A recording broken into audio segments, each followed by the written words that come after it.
I am a 29-year-old female married to my wonderful husband Gary and currently pregnant with our first child.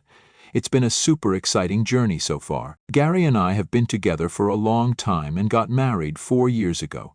We have been trying to get pregnant since last year and were overjoyed when we discovered my pregnancy 6 months ago. We have navigated the ups and downs of life side by side. The news of a little one on the way has added a whole bunch of happiness to our relationship. Every day brings us a bit closer to meeting our little nugget, and we can't wait. For me, pregnancy has been a roller coaster of feelings, from the thrill of finding out to those sweet moments when you can feel your baby start kicking your stomach. Gary has been my rock throughout all of this. He's been to every doctor's appointment, we read parenting books together, and he's even helping set up a cute nursery for our soon-to-arrive baby.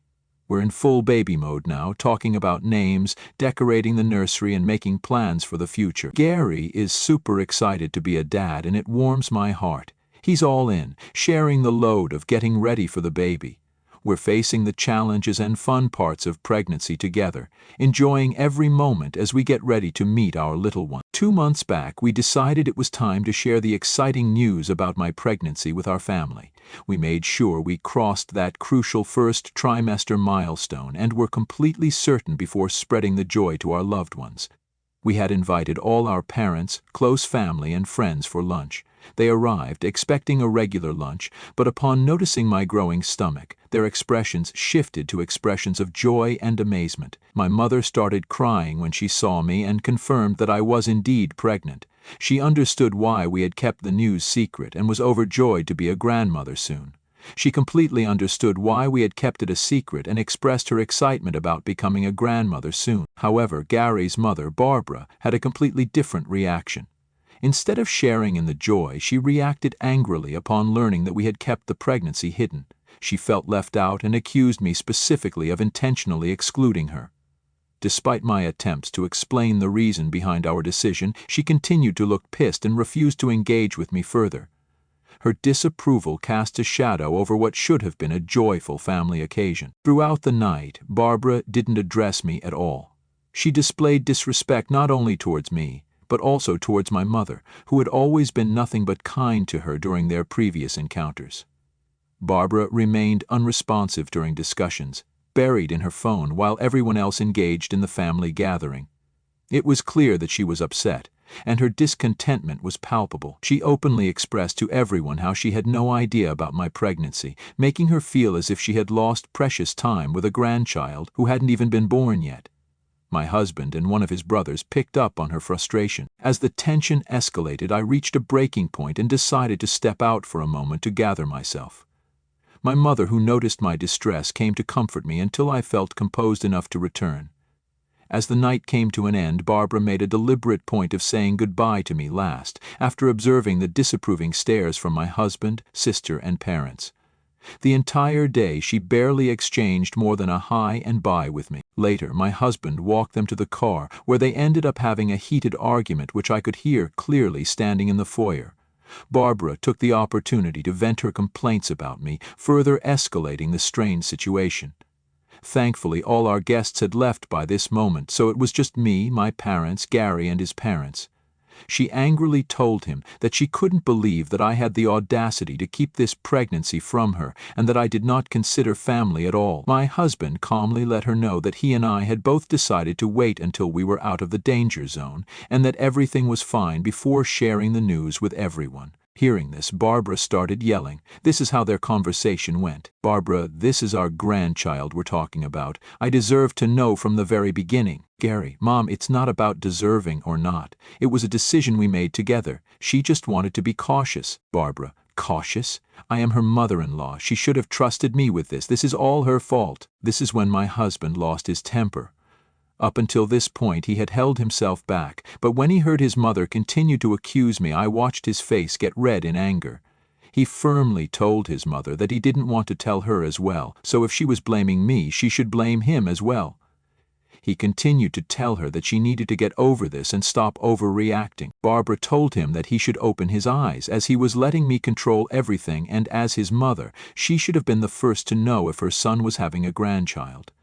My husband stood his ground and asked her to stop attacking me, and that he loved her but she needed to leave and cool off before saying something she would later regret. As Barbara stormed away, leaving my husband standing there, visibly frustrated and disappointed with his mother's reaction, I was unaware of the tears streaming down my face. The sharpness of her words had left me hurt and bewildered. Gary, quick to notice my distress, rushed to comfort me and gently guided me back into the house. My parents, sensing the tension, graciously stayed back until I felt emotionally composed and reassured. Barbara didn't just stop there. Later that night, I received a message from her and my anxiety heightened, anticipating the content. Her message read, "I must say, I am deeply disappointed in you. You knowingly kept a significant piece of information from me, and I find that absolutely unforgivable.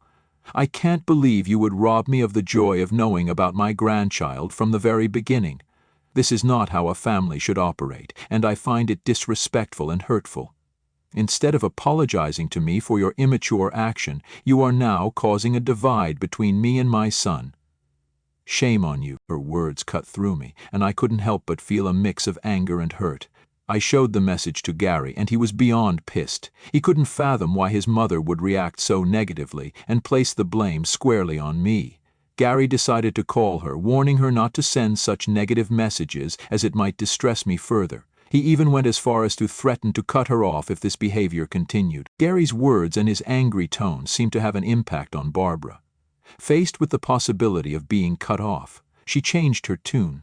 Instead of acknowledging her own role in the conflict, she proposed a solution. She claimed the only way she could forgive us for what she perceived as a slight was if we allowed her to throw us a baby shower. This sudden turn of events left us both surprised and skeptical about her motives. She continued to plead how nothing would bring her more joy than to throw a grand celebration for me and her grandchild, where she would be taking care of everything. Gary looked at me curious, but I remained skeptical with the sudden change in her voice.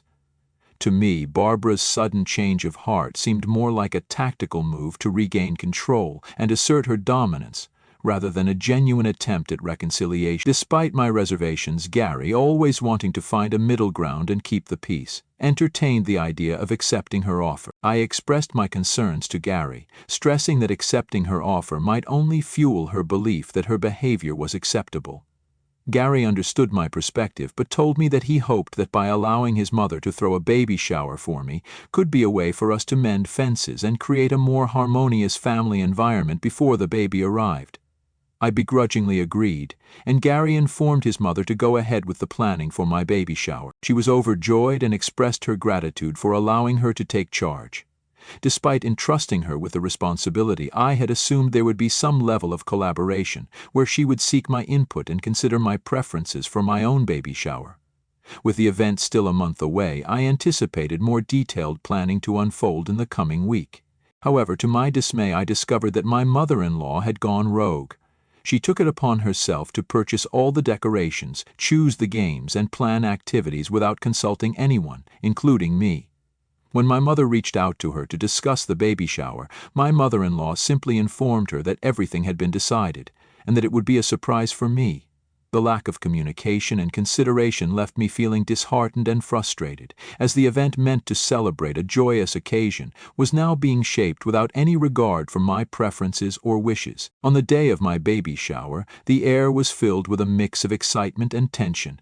I arrived at the venue, a local banquet hall, surrounded by my close friends who were eager to celebrate the upcoming arrival of our little one. As I walked in, I couldn't help but notice the outrageous decorations that my mother-in-law had chosen. A sea of brown and beige balloons adorned every corner, depicting a theme that was entirely her creation. I absolutely hated the decoration, as this looked like a misguided attempt at a safari theme gone wrong. The overwhelming presence of brown and beige clashed with the vibrant atmosphere I had envisioned for the celebration.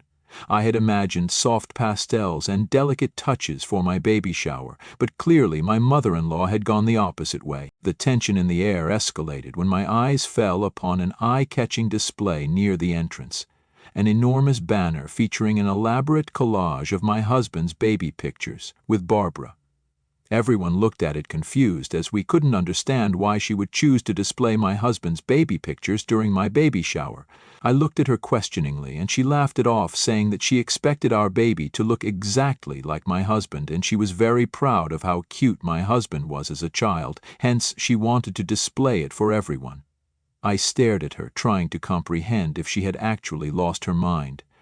It was clear that she was determined to make the day more about her own experiences as a mother than about the imminent addition to our family. As more guests began to arrive, their expressions ranged from confusion to polite discomfort looking around the room. The sea of brown and beige balloons, coupled with the towering banner showcasing my mother-in-law and my husband, created an ambience that was far from the elegant and joyous atmosphere I had envisioned for my baby shower.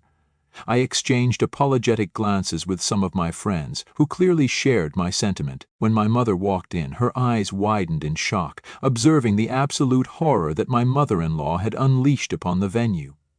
Her eyes then locked onto the banner, and I could sense her disbelief at the audacity of showcasing a collage that, instead of celebrating my baby's arrival, seemed more like an exhibition of my husband's childhood. In a bold move, my mother walked over to the banner, her expression shifting from disbelief to determination. Without uttering a word, she firmly grabbed hold of the banner, decisively removing it from its prominent display. The room fell silent, and all eyes turned toward my mother as she carried away the intrusive display that overshadowed the celebration. I couldn't help but feel a surge of gratitude toward my mother for her unwavering support. My mother-in-law, who was busy talking to other guests, looked in horror watching my mother throw the banner into the dustbin.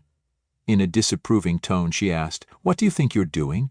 That banner was a special touch to celebrate the baby and the family." My mother, undeterred by the disapproval, responded with a firm yet composed voice. "This celebration is about my daughter and her baby, not a showcase of your personal achievement." The guests around them were drawn to this unexpected confrontation. Maël, sensing the attention shift, tried to regain control of the situation. "Well, I thought it would be nice for everyone to know who's responsible for this beautiful event. As I was responsible for throwing this lovely event, I wanted everyone to see how cute Gary was as a child," she retorted, attempting to mask her annoyance. Undeterred, my mother continued, "Barabara, you begged my daughter to allow you to throw this baby shower for her after how you behaved with her last time. This is my daughter's baby shower and not a platform for your personal agenda or attempt to steal the spotlight." The room hushed as the exchange unfolded, with guests glancing at each other in discomfort. My MAL, realizing that her attempt to dictate the narrative had backfired, retreated with a forced smile and returned to her conversations with other guests. The baby shower continued after that, with me trying my best to focus on the positive energy from my friends and family, despite the tension that was lingering throughout the event. I thought there would be no other surprises from my mother-in-law, who seemed to be drinking a little too much for a baby shower, but there was nothing that I could tell her anyway. We played various party games, and the guests seemed to be slowly starting to enjoy themselves. Then it was time for the gift opening session, and I was pleasantly surprised by everyone's thoughtful gift for my baby. However, my anticipation turned into bewilderment as my mother-in-law handed me a conspicuously large gift box with an exaggerated grin on her face. To my surprise, I opened the box to reveal not baby clothes, toys, or essentials, but a gleaming weight machine. I stared at it in disbelief, trying to process the absurdity of the gift. My mother-in-law, with an air of faux enthusiasm, exclaimed, "I thought this would be the perfect addition to your home, you know, to help you get back in shape after the baby arrives." The room fell silent, and I felt a mixture of embarrassment and frustration. My mother looked at her angrily. The guests exchanged awkward glances, unsure of how to react to this unexpected turn of events. In an attempt to diffuse the tension and not create any more tension, I mustered a weak smile and thanked her for the thoughtful gift, all the while suppressing the urge to roll my eyes. The situation escalated further when it was time for the cake-cutting ceremony. My mother-in-law had ordered an extravagant tiered cake with over-the-top decorations. She made a big show of it, clinking her glass to make everyone look at her. I was starting to get pretty annoyed, wondering what she was up to now. We all looked at her curiously and waited for her to speak. Barbara then announced that she had come up with the perfect name for our baby girl. I froze hearing her words. keep in mind that we hadn't even settled on a name ourselves. She proudly declared that the baby would be named after her great-grandmother, with a name that seemed straight out of a Victorian novel. I was shocked and a little irritated that she assumed she had the naming rights. I stepped in politely, explaining that my husband and I wanted to pick our baby's name together. It was a choice we wanted to make as parents. However, my mother-in-law wasn't having any of it. She insisted that she had the perfect name, and if I was a good daughter-in-law, I should accept it, since she had spent so much money on the baby shower. I was shocked at her sense of entitlement. I firmly stated that only my husband and I had the right to name our baby, and regardless of who hosted the baby shower, this decision was ours alone. That's when mother-in-law started yelling at me in front of everyone, claiming I was extremely disrespectful and should be grateful for all she'd done. She went on to criticize my upbringing, insisting that I should be thanking her instead of denying her the right to name the baby. Barbara grew increasingly aggressive, pointing her fingers at my face. My mother stepped in, standing in front of me as a shield. Barbara continued to shout, asserting herself as the actual mommy of my baby since she gave birth to my husband and it was his sperm that impregnated me. Her words were truly disgusting to hear. Despite my mom's attempt to stop Barbara's nasty comments, she just got angrier. She kept on insulting me and said my mom did a terrible job raising me. It was clear she had too much to drink and trying to talk sense into her was pointless. The whole situation was getting worse, making everyone uncomfortable. Slowly realizing the escalating situation, I decided I had endured enough humiliation. Trying to salvage some dignity, I decided to walk out with the gifts my friends had generously brought, leaving behind the present that my MIL had got me. However, Barbara, in her intoxicated state, snatched the gifts back from my hand and tossed them to the ground, accusing me of being ungrateful and a witch who was coming between her and her son. The tense atmosphere drew more attention, and I noticed some people starting to film the incident. In an effort to contain the chaos, I asked one of my close friends to politely request people to leave the event. Barbara, undeterred, continued hurling nasty accusations at me, creating a scene that no one could have anticipated when they arrived for what was supposed to be a joyous occasion. Frustration turned to anger, and as a last resort, I decided to call the cops to remove her from my vicinity, as I was starting to feel extremely unsafe with her aggressive behavior. Yep, you read that right. I had to involve the police at my own baby shower because of my toxic mother-in-law. When the officers showed up, Barbara went into full drama mode, pointing fingers at me and painting me as the mastermind behind the chaotic event. The cops, thankfully, were understanding and attempted to reason with her. However, being drunk, Mill resisted their efforts and even started yelling at the police, which didn't work in her favor. The situation escalated to the point where she was arrested on the spot. I left the event with my mother and close friends, all of us shaken up by the unsettling incident. Since this incident, my husband and I have been dealing with the fallout. Mother-in-law is on a full-blown guilt trip, playing the victim card and garnering sympathy from some family members who were not present at the baby shower as they don't live in the same city. My husband, although he understands why I called the cops, thinks I took it a bit too far. He believes that I could have called him or his father for help. So, Reddit, am I the a-hole for calling the cops on my Mill for ruining my baby shower and pretending to be the actual mommy of the baby? Update 1. I am overwhelmed with the response I have received since deciding to post about my baby shower. I would like to thank everyone for supporting my decision to call the cops. I had never witnessed such an aggressive reaction from my mother-in-law before, given that I usually only saw her during holidays when I never spent a lot of time with her. The level of aggression she displayed at the baby shower left me genuinely concerned about the possibility of physical harm, especially considering the potential impact on my unborn child. Since the incident, every guest who attended the baby shower has reached out to express their support. Some of them have even shared recordings of the entire debacle, which I intend to show to my husband. My plan is to have a serious conversation with my husband in the coming weekend about the future with his mother. Update 2. I showed the recording to my husband. As mentioned earlier, my husband and I found ourselves sitting down for a serious conversation about the events that had transpired. I explained to him in detail how his mother's behavior had escalated throughout the entire ordeal, from the hidden pregnancy revelation to the outrageous baby shower. I described in detail the yelling, accusations, and bizarre gifts she presented. I then shared the recordings with him, which my husband watched, visibly horrified. Watching the videos seemed to bring a reality check for him, making him confront the uncomfortable truth about his mother's actions.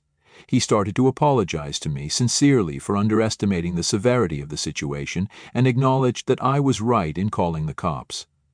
"I had no idea it got this bad. I'm so sorry you had to go through all that," he expressed, his face reflecting both regret and frustration. He admitted that he had never imagined his mother could be this toxic, as this seemed so out of character for her.